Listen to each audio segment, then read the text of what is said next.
Welcome back, everyone. I'm Gina Watts here with the talented and thoughtful and just overall wonderful person, my co-host, Mr. Andrew McPeak. Thank you, Gina. Great to be with you. Great to have you. Friends, if you believe school should be more than just essays and GPAs, if you believe EQs are just as important as IQs, and if you expect amazing things from the next generation, then you're in the right place, because we believe that too. Today's episode brings us the voice of someone who's just lived it. A first-year teacher. Caroline Hall teaches fourth grade in Georgia, and she's fresh off her first year in the classroom. She's showing us what it means to learn on the fly, stay resilient, and reflect with humility and heart. It's going to be such a fun conversation, Gina. But before we get there, we got to do our question of the day. So here it is. Okay. What is something you wish you had known in your very first year of work? Now, we won't ask you to do math to tell us how long ago that was.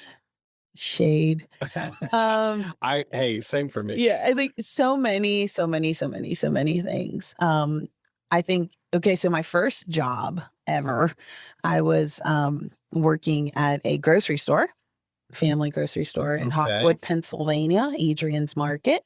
And I, even thinking back to then, and it's still with me to this day, something that I have to work on, which is I'm an achiever. Like, it's just in me. So I want to do things incredibly well. I want to super serve. And I also want to know how to do it right. And then I'm harder on myself than any supervisor could ever be. Period. You didn't need accountability. You your own accountability. Yeah, probably too much so. So yeah, I would say, like, just knowing that I had permission to fail and to learn, and that also you're not going to get it all right the first time. Like, you're not in a race. There's deadlines and stuff, but just give yourself a little bit of slack.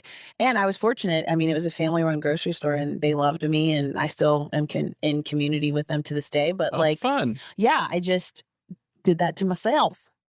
So they didn't run from you. Oh, no.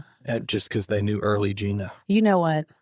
They were all like, Adrian, who it's named after, was also my basketball coach. Oh, so, we got a double dose. Yeah. Gina. And his wife was my teacher. So all the things. Wow. Yeah. Family. I love that. It's good though. How about you? For me, I think I would go back and, I mean, it's similar. It's a second cousin of what you said, but, when I first got hired at Growing Leaders, Tim, I remember he used to teach that your first job is not about proving what you know, but about earning trust. Yeah. And I think that's the thing that it resonated immediately with me, because I went back and thought about my first jobs and realized I was trying so hard to prove that I was deserving of the job. And I wasn't thinking about the relationship that I should have been building, or the trust that I was earning, or whatever. And it happens a lot, especially with young people today. They graduate, and their first job is often when they graduate from college, right? Yeah. You and I think both had high school jobs. These kids, most of the time, are their first job is like 23 years old, and they've got a college degree. And so they're entering the workforce and thinking, I just got this entire educational degree, and I need to prove that I learned something for all those years. And what they don't know is that all the other people in the workforce are not looking for what they know.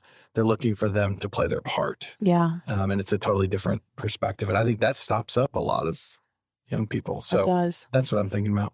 It's good. Thank you for sharing. Yeah. Well, I think you'll hear that same kind of wisdom today in our episode featuring Caroline and her reflections. She shares the challenges, surprises, and triumphs she's experienced, along with the biggest lessons she's learned about teaching. Caroline offers practical advice for new teachers, from managing self-doubt to fostering a positive learning environment. Let's dive in and meet Caroline. Yes, absolutely. So my name is Caroline Hall, and I am so excited to be here and talk to you guys about kind of how I got to where I am. I am a fourth grade teacher in Georgia, and it has been such a fun experience so far, but kind of how I got there. My sister is also a teacher in the same county that I work in. And so I've always seen her, like, since she was little, wanting to be a teacher, wanting to be a teacher. And that was not me at all. I was like, absolutely not. She's 11 years older than me. So I kind of saw her go through college, do all the things. So I was like, looks really cool for you, but that's not me. I don't know. Not for me. And it wasn't until like even growing up, middle school, high school, I was like, I don't know what I want to do.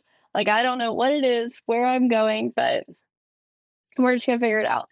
And freshman year of high school, I was able to be a like peer buddy in our peer facilitation room with some in our nonverbal class. And that was really fun in our nonverbal special ed class. And that was kind of where like a light went off. And I was like, wait, this is really cool.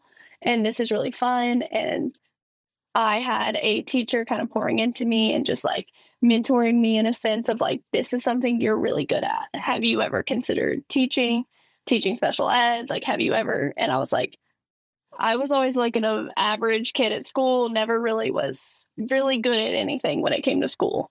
And it wasn't until that moment that I was like, wait, this is something that I'm really good at and I like doing it. It doesn't feel like work.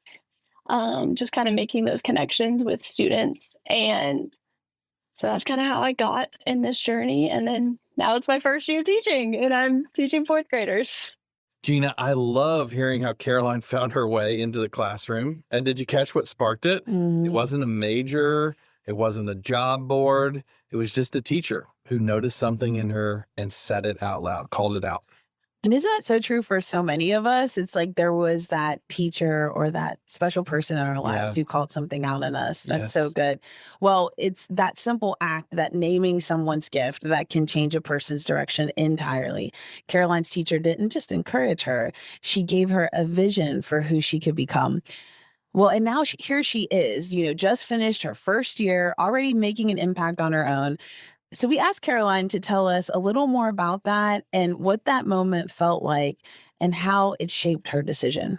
Absolutely. And I had, even from that moment, I had a teacher and then my mentors throughout college who were pouring into me and showing me that like all teachers aren't bad. All teachers aren't mean. Like they have a true impact. And I saw that for the first time with that teacher who taught the special ed class of like, I see the impact that she's having.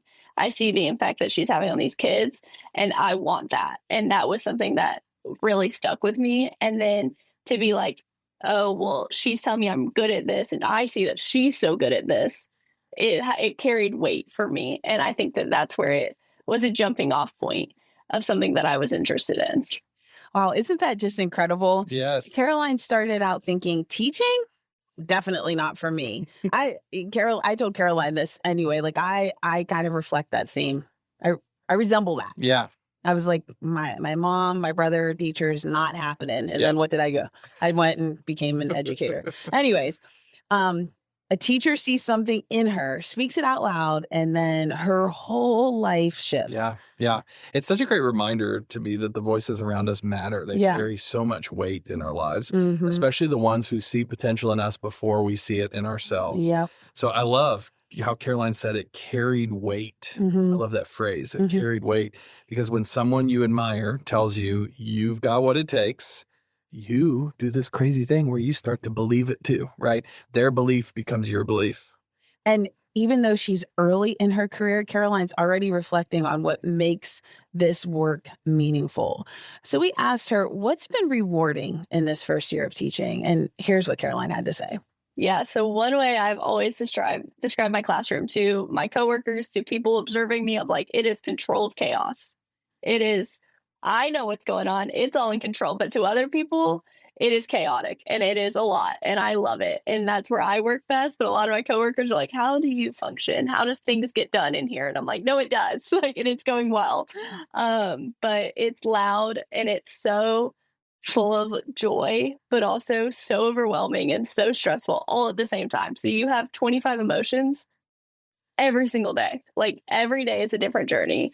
And it has just been so special, I think is a great word to use, and very interesting.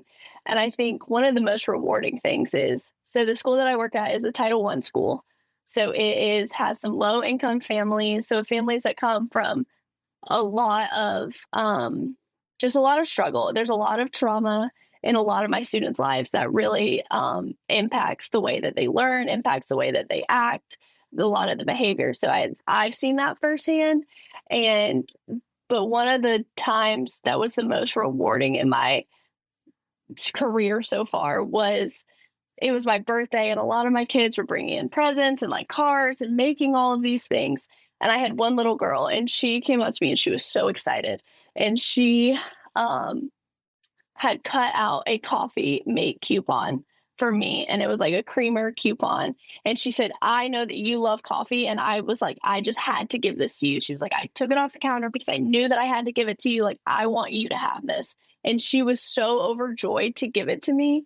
And I was like literally tearing up. Like, that was the most special of like, you may not have a lot, but this, you wanted me to have this. And like, means more to me than anything that I've received. Like, and it's on my bulletin board in my room. Like, I love it. Okay, can we just pause and appreciate the phrase controlled chaos? I feel like that could be like the title of a reality show, especially about a fourth grade classroom, right? Or honestly, just a memoir about teaching any classroom. Well, and I'm sure there's even leaders here on listening to us, and they're thinking, no, Gina and Andrew, that actually represents the building, the district, the teams that we lead, right? That's not just your fourth grade. Yeah. Controlled chaos. And then also full of joy. I love that Caroline knows exactly what works for her classroom, even if it looks wild from the outside. And the story about the coupon, I mean, come on, that little creamer coupon might as well have been a gold medal. Absolutely. Absolutely. You can already see the impact that she's having. Her students, they feel known, they feel loved. And that's not easy to do, especially when young people are carrying around so much with them that they're bringing into the classroom like she talked about. Well, next up, we asked Caroline a reflective question. Do you see yourself in your students? And listen to how beautifully she answers, not just what she sees, but how she chooses to show up for them. There are so many of them that I'm like, I don't have favorites, but if I did, it would be this one. And I see, it's even like some of them, it's like my heart hurts for your home life. My heart like yearns, like I have to give in, pour into you just a little bit more. Like I let a little bit more slide with some of them because I'm like, you don't know what's going on at home. And so, but there are some of the little girls that I have that I'm like, I see myself in you. And they cheer. And I was a competitive cheerleader, and I was able to go to some of their competitions this year. And that was so special. And that was so fun. And they were like, you cheered for the high school? And they're like, that's the coolest thing I've ever heard. Like, and they loved it. And I was like, I feel like a celebrity right now because I was like, I was a star once. And they loved it. And I was able to go and see them perform. And that was so fun and so special. All right, friends. You know, Caroline, as she shared with us, I can't help but just take a minute and highlight her commitment, her compassion, and connection. You guys already know I love alliterations. We heard all those C's. I mean, almost every episode. I try not to do it. But seriously, though, the way she shows up for her students, not just in the classroom, but in their lives, is just so deeply beautiful. It is. It really is. She's cheering them on at competitions. She's giving them a little extra grace when she knows they're facing something difficult at home. It's the kind of teacher that makes a lifelong difference in the life of a student. She's literally being like the teachers that she's been mentored by and known by. Job well done, Caroline. Well, next we asked Caroline how her perception of teaching has shifted during this first year. What's different now that she's lived it day in and day out? I'm sure she has some updates to how she's been experiencing it from the beginning of the year to now. Let's hear what she had to say. No, for sure. I knew that teaching was hard and a lot, and there was a lot of different things you had to do, but I never was prepared for the amount of like side jobs that you have throughout the day. Of the amount of like, you have to be like a shoulder to cry on, you have to be like a nurse, you have to do all of these things and teach them how to read. And I think that was just a lot to take in at once, because I'm like, these children are, some of them are asking me to be their mom, and I'm like, I am 22 years old. I no. I am not a mother. Like, and that has just been where I'm picking up like motherly roles, and I'm like, they're looking to me for like their support, their to be like a stable ground and to be the joy. And I'm like, there are some days where I'm like, I don't want to be here. I'm not joyful, but to them, like, you are the joy, and like you are what they need. And I think that that's where I've had to learn a lot about myself, of like the amount of patience that I have and just the amount of strength that I've had to pull and ask God for, because I'm like, none of this is me, because I'm about to pull my hair out for 25 of these children. Um, and I think that that's where I've learned a lot of, like, every single day is a mission trip. It's how I kind of frame my brain and change my brain of like, these kids, I don't know what they're walking in with. I don't know what they're carrying, but I have to choose to love them every single day. And even if the day before they're cussing me out, throwing chairs, that's just how it is. And the next day you walk in, you're excited to see them. And that's what I've had to learn about myself, of like, we have to have grace and we have to be patient. Woo! There was a lot of wisdom packed into that. I can't believe she's just a first-year teacher. I know. Mm-hmm. She keeps dropping wisdom bombs. Caroline seems to be learning in real time what many seasoned educators know, Mm-hmm. right? You're not just a teacher. You play so many roles in the classroom. You're a nurse, you're a counselor, you're a cheerleader, a stand-in parent, Mm-hmm. and sometimes even the only safe space, a safe place that a child might have in their life. Mm-hmm. And that's what really got me, was her line about every single day is a mission trip. Wow. I mean, Andrew knows. You know, I, before this job, worked at a church, and literally my job oversaw mission. But the way that she summarizes her life's work, it's such a powerful statement. Caroline makes a daily choice to love her students, to show up even when it's hard, and to extend grace after the hardest days. That kind of intentionality, that is resilience in action. I know some of you might be listening and say, well, it's her first year. Give her 20. Well, we're going to celebrate the wins of today. And we're going to celebrate this first year that Caroline's given. Absolutely. And she's shown up with resilience to serve incredibly well. Up next, we asked Caroline, where does that resilience come from? And how does she keep going and showing up with so much heart, no matter what? Let's hear what she had to say. I think I pull that from the people I have supporting me. And honestly, I have to ask God daily of, give me what I need. I don't know what I'm about to walk into. I don't know what kind of classroom I'm walking into.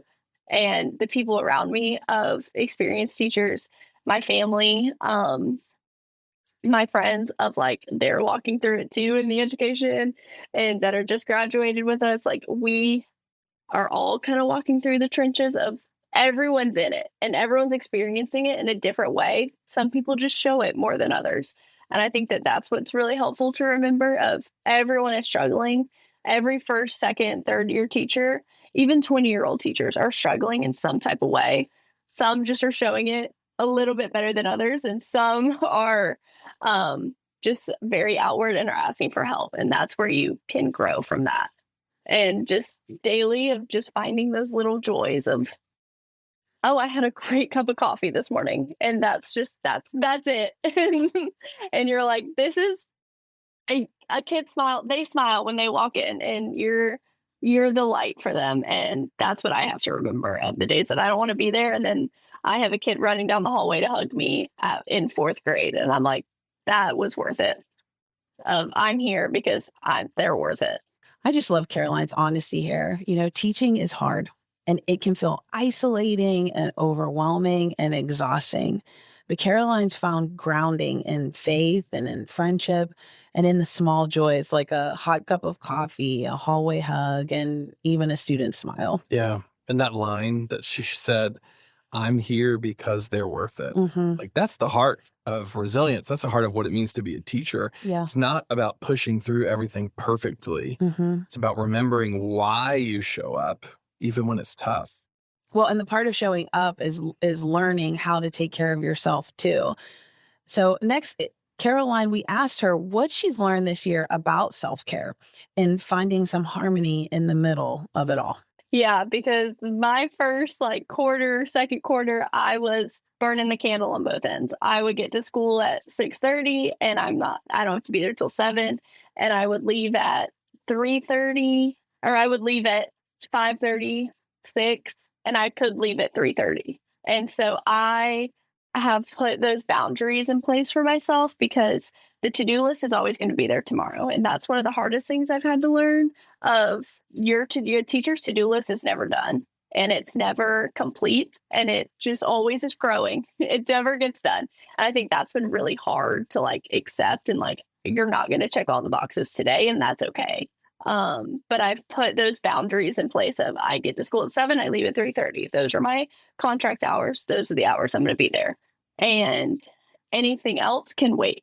Anything that's not ASAP emergency can wait. And I think just making time for social relationships, because when I was there all the time, all I was doing was work, and then I would come home and do more work. And then it was draining my mental health. It was draining my physical health. Everything in my life was like drained. And I was just like, well, how did I get here? And it started with setting those boundaries, and then just making it a priority to go to the gym, do things that are good for me, seeing my friends, like doing all of those things, having conversations with people in my life that fill me up when I'm consistently pouring out to kids all day, every day. I need something to help fill me up. Okay, hold on, Gina. I wrote this down. I feel like more people need to write this down. Not enough of y'all wrote this down, so we got to stop. The to-do list will still be there tomorrow. Mm-hmm. The to-do list will still be there tomorrow. What a powerful and necessary reminder for all of us. Yeah, that's the truth. I wish someone had told me that in my first year. Mm-hmm. I mean, they can still tell me that in this like 20-something year. You need me to say it too. You can't. You can't.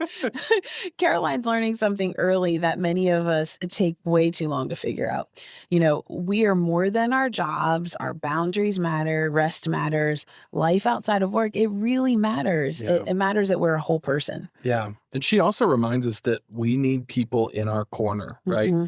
When you're pouring out all day, every day, you have to be intentional about finding other ways to fill you back up, right? It's such a brilliant and wise thought. So speaking of pouring out, we asked Caroline, you know, who pours into her? Who helps her stay grounded? This is what she had to say. Yeah, absolutely. And I am fortunate enough that my school sets up a mentor that's on my grade level team. And then everyone that is on my team is a very experienced teacher of at least 5 to 10, 20 years. So everyone that I work with has done this before, and I just have learned so much, and they're pouring into me consistently. I think we always joke that, at the end of the year, they always do an activity. It's like, what did my teacher say the most? Like, whatever. And I was like, mine's going to be, let me go ask Miss Ware across hall. Like, that's always mine. I just need a little something of like, oh, the internet's not working. I don't know how to use this program. And that has been so helpful for that, of asking them and then them giving me advice, not only in like curriculum based stuff, but like behavior based. I've had a lot of large behaviors this year to deal with, and that is kind of decipher when I need help, when I need support, and when I can handle it on my own, of just learning that whole realm of, okay, how do I actually do this? I've given the curriculum, I have slides, I help make said slides to teach. How do I actually teach this? And so that's what's been really helpful and so special, of having those experienced teachers and being comfortable enough to go to them with questions, and being comfortable enough to like say, I don't know. And it's okay to not know. No one expects you to know. You know, Caroline is doing something that not all new teachers feel brave enough to do. Maybe it doesn't matter even if you're a new teacher. Anybody, any leader feels brave enough to do. She's asking for help. Yeah. Yeah. And what's crazy is she's not just asking once, right? It's a pattern. Let me go ask Miss Ware. I love that line, right? She's living it in every day and out. I love that about her too. It shows humility and wisdom. And honestly, the best teachers I know are the ones who know when to say, I don't know. Yeah. Yeah. And what a gift that she's experienced, encouraging those other teammates around her, people who show up and pour in. So in this next segment, friends, we were curious about Caroline's sister, the educator who helped inspire her. So we asked about her. Caroline has a story to share. Yes. So she is still a teacher. So she teaches at another school in the county, and we have a phone call every single morning. And I will, on the way to work, and I will run through my day, and I'm like, wait, how do I even do that? We have X, Y, and Z today. I don't know how to do that. And she'll send me her old resources when she taught fourth grade. And so she's been a great resource as well, of just pouring into me and being such an inspiration to me in that sense of, because she's walked in this before and I have not. And I think that it's just like, I don't know what I don't know. And I think that that is such a large piece of it. Of every day I call her and I'm like, wait, how do I do this? How do I create this? Where does this go? And that's what's been so helpful for me. Okay, can we just pause and say here, daily phone calls with your sister? That's the kind of sibling bond that deserves a gold star. I love it. I mean, my brother and I, we don't do daily. We do weekly. And I'm very grateful and that for alone it. is impressive. It is. But Caroline's sister isn't just family. She's a lifeline, sharing resources, giving perspective, and reminding Caroline that she's not alone, that, she's in it with her. Yeah. It's a good reminder too, like all of us, whether we're a teacher in a classroom, principal in a building, or whatever you do, we all need people who've walked the road before us, right? Mm-hmm. And if you're listening to this and you're in your first year, or maybe you're supporting somebody who is in their first year, you're going to want to lean into this next part that we're about to get to. We asked Caroline to give her best advice for first-year teachers, straight from someone who's living it right now. You'll definitely want to hear this. Yeah, absolutely. And I think my biggest advice is just give yourself grace in that sense, because no one expects you to know. No one expects you to know exactly what you're doing. Everyone's walked in your shoes before. We're all getting through and learning every single day. Teaching is a profession that you learn something new every single day. And I think that that's what makes it very special. Of no one's ever done learning in the building. And that's something that I've really, in my school, and my grade level, I was really focused on this year. Of like, we're all learning. We're all doing something new. And I think that just give yourself grace of, it's okay if something fails. It's okay if a lesson goes horrible. You adapt and you move forward. You change it and you move forward. It's okay if like you say something and you try to teach it and no one's listening. No one's paying attention. You are learning how to teach. You are learning what works best for you, and what works best for you may not be what works best for someone on your team. And I think that that's okay. And that's okay to like have your own style. It's okay to be the fun teacher. It's okay to be crazy and have the chaotic classroom. And I've had to be like, oh no, I like it being loud. And that's okay. And other people are different. But I think in the sense of just, you know what you're doing, and you know more than you think you do.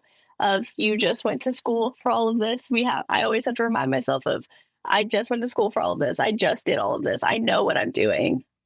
I have X, Y, and Z behind me. I'm just as qualified as everyone in this room. Just because I haven't necessarily been here as long, you have the knowledge to lead. You have the knowledge, but you also have to have the knowledge to know when to take a step back. Of, you don't know how to run the classroom the best because you haven't done it. So I think just knowing your place of when is it time to like butt in and be like, hey, I know this. I just did this, but also knowing that they have done this for a long time. They have a lot to learn from them. Caroline said it so beautifully. Have grace for yourself. I need that reminder too. You're not supposed to have it all figured out. Teaching is one of those careers where learning never stops, for students or for educators. Yeah. And I love that she reminds us, you know more than you think you do, right? Right. You just spent years preparing for this moment. And yes, you're new, but you're not empty-handed. Mm-hmm. You've got training, you've got heart, you've got the humility to keep growing. And I think you've also got a passion for this. Yeah, that's a good underline there. It's like you're new, but you're not empty-handed. Yeah. You have some value to add. Caroline models a learner's posture in such a powerful way, and she's willing to ask questions, make and own her mistakes, and then try again. And that's not just good teaching, friends. That's wisdom. Yeah. Wisdom. So we asked Caroline to leave us with some closing thoughts and one final word of encouragement for those just starting out, or those who may need a reminder of why this work matters. I think just reiterating of, you have to give yourself grace, and you have to laugh at yourself and be a hot mess and be and sit in that, because if you don't, you'll go insane. If you don't like allow yourself to make those mistakes, because you're going to fall short. You're going to feel inadequate. You're going to feel like I can't do this. You're going to have days where you sit back, and I have those days so often of I can't do this. I don't know how to do this. I don't know how to teach ELA. I don't know how to teach fourth grade ELA. They didn't cover this in college. That's just, and so many times I'm like, I don't get it. I can't do this. And I think in those moments, it's so important to remember that like you're not walking through this alone. You have support at your school. You have support of your coworkers around you that are on your grade level or have been in your place before. And I think it's so important to ask those questions, ask those around you for support, for help. If you don't feel like you can do it, that's okay. If you don't feel like you are enough, you are. And it's okay to not know. And I think that's the biggest piece that I need to remind myself, that it's okay to not be perfect. It's okay to fall short. It's okay, but you have to adapt and change your plan and move forward, make changes and move forward to get better. Man, just hearing Caroline's honesty, it's like a collective exhale for every single teacher who's out there thinking, am I the only one who feels this way? Or literally any human who's thinking that. The answer is no, you're not. You're not alone. Definitely. You're definitely not. Caroline reminds us, give yourself grace. Laugh at your mistakes, sit in mess. You're going to feel inadequate some days, but you're also going to keep showing up. You're going to keep learning and keep growing. And that really is just what makes all the difference. Yeah. Caroline's vulnerability in this interview is such a gift to us. I hope it's a gift to you listeners as well. From her controlled chaos to her coffee coupons and cheer competitions, her first year has been full of all kinds of things like resilience and reflection, but also it's been full of real impact. Yeah. Well, it's that time in our show where we have our final segment. It's Andrew's favorite segment. I love this. It's time for DMI, friends.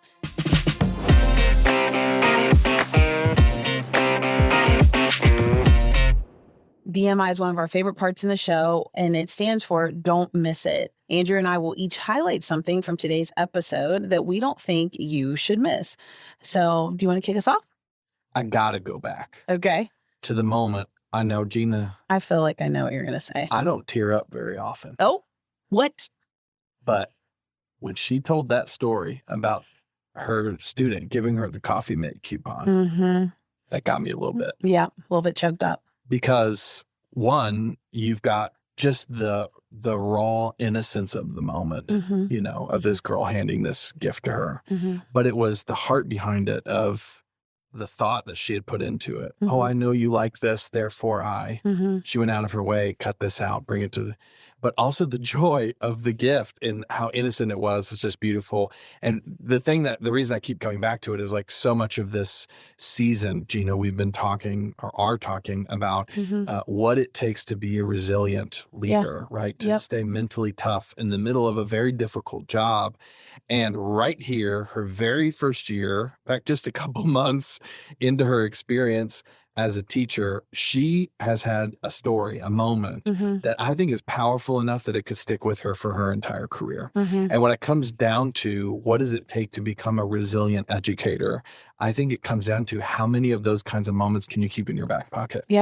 How many of those kinds of interactions can you hold on to for those moments when it's not going to be all great?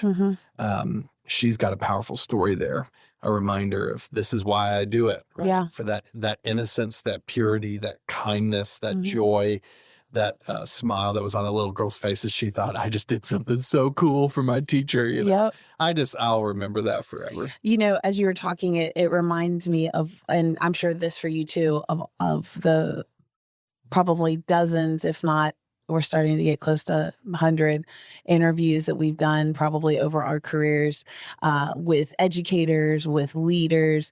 And when you ask them their why, when you ask them their purpose, they often point back to something that happened early in their career. And the coffee creamer coupon is one of those like purposeful moments that just underline that you're in the right place at the right time for Yeah. such a time as this. Yeah. Right. And so for those of you that are more mature listeners, maybe you're just more mature in your career, not necessarily age, but wherever you find yourself, I encourage you to go back to that purpose moment that underlined and reminds you of why you do what you do. It may not be a coffee creamer coupon, but I hope it's just as alliterative. Yes, as it is. 100%, 100%. Oh, I think for me, the DMI was that Caroline had a very clear awareness that it was okay not to know, and that no one expects you to know. And that it was okay, and that in not knowing, she named it. She not only named it, she did something about it. So she didn't just stay ignorant. Yep. Right. She was just like, it wasn't it's an fine. excuse. It's fine. I don't know. She also like pursued people so that she could become a better teacher, a better leader, and also be a presence for colleagues. And as I'm in my older age now, and parenting an adult, I try not to compliment people by seemingly talking down to them. And what I'm getting at is I was so impressed with Caroline, and I think sometimes it was because of her age or like this being her first year of teaching, but being so insightful because, and I told her, I encouraged her, I hope that she holds on to this wisdom because she has something that is just such a gift. If she could hold on to it, it's going to continue to be special. Yeah.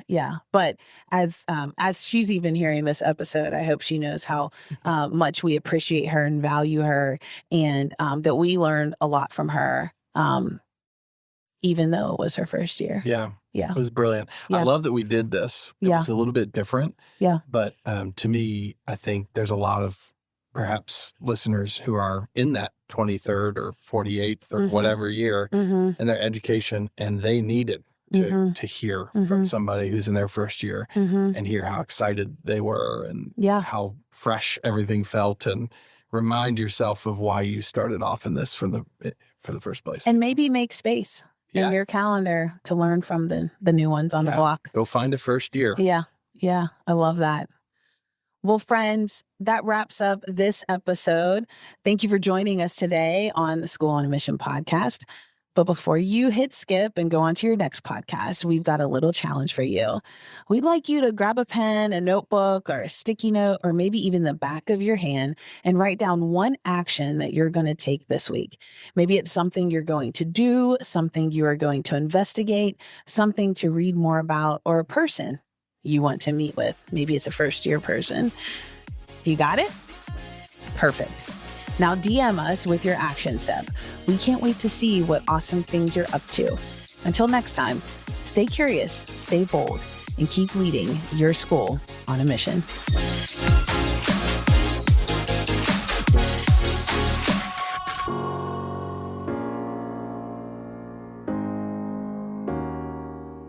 Thanks for listening in to this episode of School on a Mission, a podcast for educators by educators, produced by Growing Leaders and powered by the Maxwell Leadership Foundation. To learn more about Growing Leaders, visit growingleaders.com. And for more information about the School on a Mission podcast, head to schoolonamissionpodcast.com.